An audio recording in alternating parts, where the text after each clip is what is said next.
पहली जो खबर आ रही है वो नेतन्याहू की तरफ से आ रही है कि हमास के बाद अब नेतन्याहू ने भी यहाँ पर ये ऐलान कर दिया है कि वो सीज फायर के लिए यहाँ पर तैयार थे। कल मैंने अपनी रिपोर्ट में मैंने आपको बताया था कि हमास ने सीज फायर के लिए मतलब ये कि एक्सेप्ट उसने कर लिया है प्रपोजल जो कतर और मिस्र की मध्यस्थता में हमास को दिया गया था। अब इसके बाद में वही प्रपोजल इजराइल को दिया गया, एक पूरा मतलब है कि ग्राफ बनाकर एक पूरा मतलब सिस्टम तैयार करके दोनों ही कंट्रीज को यहाँ पर दे दिया गया है, फिलिस्तीनी अथॉरिटी यानी हमास, और दूसरा मतलब यह है कि इजराइल को दे दिया गया। अब सेकंड डे इजराइल ने भी उस चीज को एक्सेप्ट कर लिया है, लेकिन उसने कहा है कि ये जो भी सीज फायर के बारे में बात होगी वो इजराइल के टर्म्स एंड कंडीशंस के अकॉर्डिंग होगी। दूसरा यहाँ पर यह है कि अमेरिका में मीटिंग के बाद जेलेंस्की ने कहा कि पहले ट्रंप यूक्रेन की सिक्योरिटी की गारंटी लिए और इसके बाद सोचेंगे कि पुतिन के साथ में मीटिंग करनी है या नहीं। जी हाँ, ये अभी की दूसरी सबसे बड़ी खबर यहाँ पर ये आ रही है, क्योंकि जेलेंस्की की अभी 2 से 3 दिन पहले ट्रंप के साथ में वॉशिंगटन में मीटिंग हुई थी और इस मीटिंग में बड़े बड़े जो यूरोपियन लीडर्स हैं, जो नेटो अलायंस है, इटली, फ्रांस, जर्मनी, ब्रिटेन और यूरोपियन लीडर की मेन लीडर और इसके साथ में नेटो अलायंस का जो एक मेन चीफ है, यहाँ पर ये साथ इस जेलेंस्की के साथ में हुआ था, मतलब उसको सपोर्ट करने के लिए। लिहाजा अब यहाँ पर यह है कि ट्रंप ने सारा जो मतलब यह है कि जो मतलब सारी बातचीत है वो यूरोपियन लीडर्स के हाथों में डाल दी है, उनके पल्ले में डाल दी है और यहाँ से ट्रंप बिल्कुल अपने आप को हटाते हुए यहाँ पर नजर आ रहे हैं। लेकिन इसके बाद में जेलेंस्की का मतलब अब बयान सामने यह आया है कि जब तक अमेरिका यूक्रेन की सिक्योरिटी की गारंटी नहीं लेगा तब तक वो पुतिन के साथ में कोई भी यहाँ पर मतलब यह है कि मीटिंग करने को तैयार नहीं है। तीसरी अहम खबर यहाँ पर यह आ रही है कि अब ईरान ने भी इजराइल को दोबारा से वार्न कर दिया है कि अगर दोबारा से इजराइल ने ईरान के ऊपर हमले करने की हिमाकत करी तो इसका बहुत बड़ा खामियाजा यहाँ पर इजराइल को भुगतना पड़ेगा। और ईरान ने यहाँ पर यह बोल दिया है कि उसके पास में जो मिसाइलें थी वो पुरानी तकनीक की थी, लेकिन अब जो उसके पास में जो लेटेस्ट जो डेवलपमेंट आया है मिसाइलों का वो उससे भी और ज्यादा खतरनाक है, जो इजराइल के छक्के छुड़ा सकता है। तीनों खबरों की शुरुआत करते हैं, तफसील से मैं आपको बताता हूं कि पहली खबर में नेतन्याहू ने क्या कहा है सीज फायर के बारे में। Prime minister Benjamin Netanyahu said Israel will begin immediately cease fire, मतलब उन्होंने कहा है कि हाँ हमें सीज फायर के बारे में मतलब ये कि प्रपोजल मिल चुका है और हमने इसको एक्सेप्ट भी कर लिया और हम चाहते हैं कि जल्दी से जल्दी इस चीज पर काम हो, क्योंकि हम नहीं चाहते कि जो आईडीएफ है और ज्यादा मतलब ये कि गजा के अंदर और वॉर शुरू करे। यहाँ पर सबसे एक मेन चीज यहाँ पर यह है कि इस निगोटिएशन ये सीज फायर के बारे में बात उस टाइम हो रही है जब नेतन्याहू ने और इजराइल की जो डिफेंस मिनिस्ट्री है उसने एक अप्रूवल यहाँ पर दे दिया आईडीएफ को कि आप गजा सिटी को कैप्चर कर लीजिए और 2 महीने के अंदर अंदर जो गजा सिटी के अंदर जो फिलिस्तीनी रह रहे हैं, जो गजा के लोग रह रहे हैं, उनको आप खदेड़ना है, उनके या तो दूसरे देशों में भेजना है या मतलब यह कि दरबदर कर देना है। इसके अलावा उन्होंने कहा कि he added that Israel seeks to end the nearly 2-year-old war but only on terms acceptable to Israel। जैसा भी मैंने आपसे इसी रिपोर्ट में मैंने अभी आपको बताया कि नेतन्याहू बिल्कुल मतलब ये कि एग्री है सीज फायर के लिए और वो नहीं चाहते कि जो 2 साल का ये लंबा ये वॉर है और ज्यादा एस्केलेट हो और ज्यादा प्रोलॉन्ग हो। उन्होंने ये कहा है कि अभी अगर ये सीज फायर एक्सेप्ट अगर हम करते हैं तो ये हमारे टर्म्स एंड कंडीशंस के अकॉर्डिंग होना चाहिए। जी हाँ सब। और दूसरी यहाँ पर मेन चीज यहाँ पर यह कि मिलिट्री ऑपरेशंस भी बराबर जारी हैं फिलिस्तीन के गजा के अंदर। Netanyahu met commanders in Gaza to approve plans for capturing Gaza City and defeating Hamas। अभी हाल ही में नेतन्याहू गजा सिटी गए हैं, वहां पर उन्होंने जो आईडीएफ के जो टॉप कमांडर्स हैं उनके साथ में उनकी मुलाकात हुई है और उन्होंने पूरा मतलब ये कि जायजा लिया है गजा सिटी के आसपास का और जो भी इसके आसपास के इलाके, ताकि हमास को पूरी तरीके से डिसआर्म कर सकें, पूरी तरीके से न्यूट्रलाइज कर सकें। उन्होंने ये कहा है कि अगर ये सीज फायर पूरी तरीके से पॉसिबल नहीं हो पाता है तो हम गजा सिटी को पूरी तरीके से कैप्चर कर लेंगे और इसके बाद में पूरे गजा के ऊपर हमारा कब्जा होगा। इस पर रिजर्विस्ट जो इजरायली फौजी हैं उसके बारे में क्या मतलब है कि हालात सामने आए हैं। कम से कम यहाँ पर on Wednesday Israel called up 60,000 reservist as part of preparation for the Gaza City operation.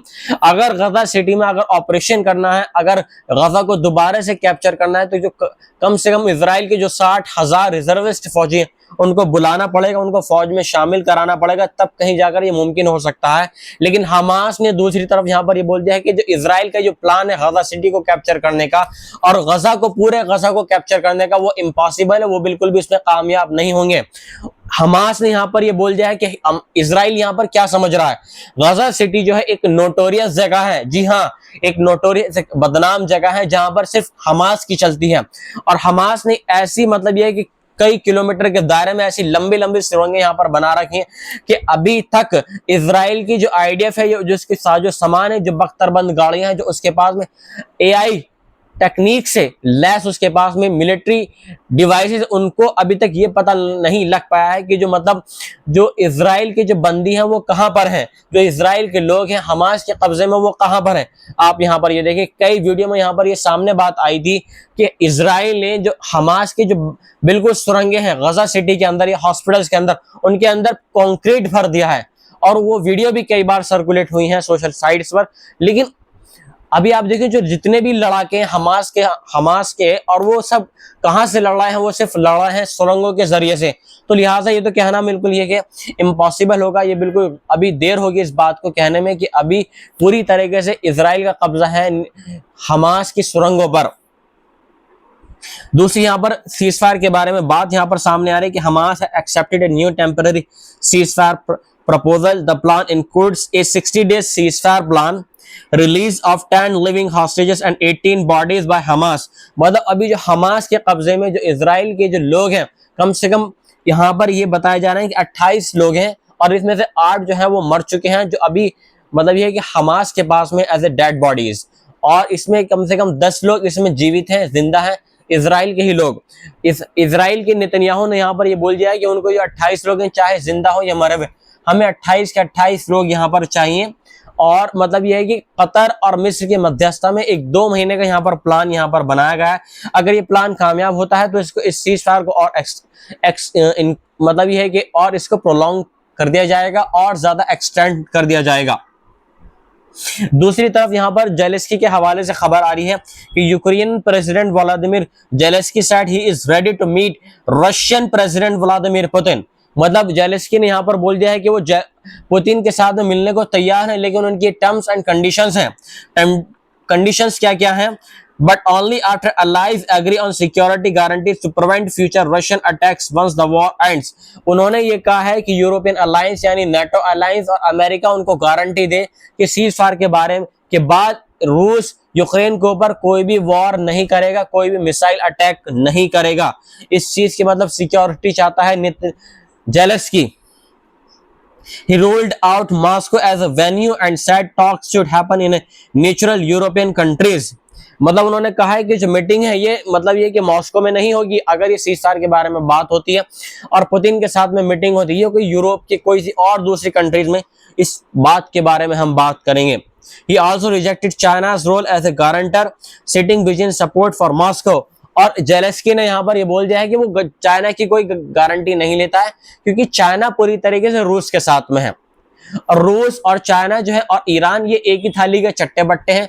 यहाँ पर जेलेंस्की ने यह आरोप लगाया है, जी हाँ, चाइना के ऊपर, क्योंकि चाइना यहाँ पर बराबर अभी तक रूस को बराबर हेल्प कर रहा है। कितने सेक्शंस यहाँ पर यूरोपियन यूनियन और अमेरिका यहाँ पर लगा चुका है ऑयल के मामले में, क्योंकि ऑयल, कच्चा ऑयल चाइना के अंदर जाता है, वो उसको मतलब अपनी रिफाइनरी में रिफाइन करते हैं और फिर इसके बाद में पूरे वर्ल्ड को यहाँ से चाइना सप्लाई कर रहा है रशिया का ऑयल।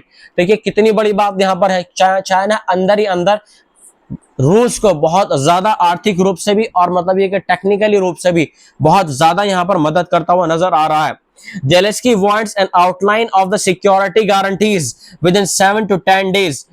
जेलेंस्की ने यह भी कहा है कि मतलब ये सिक्योरिटी गारंटी उसको कम से कम 7 से 10 दिन के अंदर अंदर देनी होंगी। Britain and France are leading efforts to build a military coalition for Ukraine's defence guarantees. मतलब एक मिलिट्री का एक स्ट्रक्चरल बनाया जा रहा है यूक्रेन के अंदर, ताकि मतलब जेलेंस्की को भरोसा दिलाया जा सके कि यूक्रेन के साथ में पूरा मतलब है कि यूरोपियन अलायंस है और अमेरिका पूरी तरीके से साथ है। इसके अलावा यहाँ पर और जो मतलब तीसरी खबर यहाँ पर सामने आ रही है ईरान की तरफ से कि ईरान के नसीरजादे मतलब जो डिफेंस मिनिस्टर हैं, उन्होंने ये कहा है कि इस जंग में ईरान केवल इजराइल यानी ज़ायनिस्ट शासन से नहीं बल्कि उसके पीछे मौजूद अमेरिका की लॉजिस्टिक, इंटेलिजेंस और सपोर्ट क्षमताओं से भी लड़ रहा है। यहाँ पर ईरान, जी हाँ, ईरान ने इस जंग में इस्तेमाल की गई सारी जो उसकी मिलिट्री कैपेबिलिटीज थी, हाई टेक्निक्स थी, हथियार खुद के डिफेंस इंडस्ट्री से उसने खुद के बनाए थे। किसी विदेशी सप्लाई पर उसकी कोई डिपेंडेंसी नहीं थी। जी हाँ, ईरान ने अभी अभी ये जो हाल का मतलब ये कि अभी लेटेस्ट ये स्टेटमेंट दिया है इजराइल के खिलाफ। उसने कहा है कि जो इजराइल के अगेंस्ट उसने मतलब ये है कि बैलिस्टिक मिसाइलें मारी थी, मतलब ज्यादा वॉर हेड वाली मिसाइलें मारी थी इजराइल के ऊपर, वो उसकी खुद की डिफेंस इंडस्ट्री की बनाई हुई थी और इसमें किसी दूसरी अदर कंट्री का कोई सपोर्ट नहीं था। ईरान ने इस जंग में इस्तेमाल की गई सारी सैन्य तकनीक और हथियार खुद के डिफेंस इंडस्ट्री से बनाए थे। किसी विदेशी सप्लाई पर उसकी कोई डिपेंडेंसी नहीं थी। अभी मैंने आपको बताया ईरानी मिसाइलें अपने लक्ष्यों पर सटीक गिरी और ज़ायनी शासन को एक बड़ा नुकसान हुआ है। भले ही इजराइल के मीडिया सेंसरशिप ने इन हमलों की पूरी तस्वीर दुनिया को नहीं दिखाई हो, ये तो हम सभी जानते हैं कि इजराइल की जो मीडिया उसने पूरी तरीके से यहाँ पर ईरान ने जो भयावह इजराइल के ऊपर किया, जो उसने तबाही मचाई इजराइल के ऊपर, पूरी तरीके से वो तबाही हाइफा के ऊपर, तेल अवीव के ऊपर, जेरूशलम के ऊपर और एक दो और जगह है जो बड़ी बड़ी जगह है, अशदोद बंदरगाह है और जो बड़ी बड़ी रिफाइनरीज है, वहां पर ईरान ने जो अटैक किए थे इजराइल के ऊपर, उनकी पूरी तरीके से तस्वीर यहाँ पर सामने नहीं दिखाई है इजरायली मीडिया ने। जबकि यहाँ पर यह बोल दिया कि हमने इजराइल के अंदर जाके बहुत खतरनाक तरीके से मतलब यह कि तबाही मचाई है। ये कहना है ईरान के जो डिफेंस मिनिस्टर हैं। उन्होंने दावा किया कि ईरान के पास आज काफी ज्यादा उन्नत तरीके की मिसाइलें हैं जिनका अभी तक इस्तेमाल ही नहीं हुआ है। अगर फ्यूचर में इजराइल कोई एक साहसिक कदम उठाता है तो ये एक नया हथियार इस्तेमाल करेगा ईरान। जी हाँ, इजराइल ने युद्ध में अपनी पूरी एयर डिफेंस क्षमता को झोंक दिया है, जिसमें थर्ड पैट्रियट, ईरान डोम और एरो सिस्टम इसमें शामिल थे, जिसने इजराइल के छक्के छुड़ा दिए थे। शुरुआती दिनों में इजराइल ने लगभग 40% से ज्यादा मिसाइलें रोकी, लेकिन जैसे जैसे और वॉर आगे बढ़ा, ईरान के एक्सपर्ट्स और रणनीति से 90% मिसाइलें इजराइल के अंदर जाकर गिरी हैं। नसीरजादे ने कहा कि अगर युद्ध और लंबा खिंचता तो निश्चित ही तौर पर ईरान को बहुत ज्यादा इसमें बढ़त मिल जाती, लेकिन एंड टाइम पर आकर ट्रंप ने जबरदस्ती इजराइल और ईरान का यहाँ पर यह है कि बीच में सीज फायर करा दी, क्योंकि उनको पता था कि अगर ये सीज फायर नहीं हुआ, क्योंकि इसके बाद में जब एक वार्निंग के तहत जो 3 न्यूक्लियर साइट्स थे ईरान के, इस्फहान, नर्दो और फैसिलिटीज जो 3 थी, उस पर अटैक किया। तुरंत आनन फानन में ईरान ने भी जो कतर का जो एयरबेस था वहां पर उस पर अटैक किया और कुछ टाइम के बाद में खबर यह आई कि जो अमेरिका का जो एयरबेस था कतर के अंदर, उसको बहुत ज्यादा यहाँ पर यह है कि क्षति पहुंची, बहुत ज्यादा यहाँ पर हानि पहुंची है। अगर ये सीज़फायर नहीं रुकता तो पूरे मिडिल ईस्ट के अंदर एक तहलका मच जाता, माइग्रेशन यहाँ पर शुरू होने के बहुत ज्यादा चांसेस थे। ये थे आज के हालात यूरोप, मिडिल ईस्ट और गजा से। मिलता हूं मैं आपसे एक नई रिपोर्ट के साथ में। जय हिंद।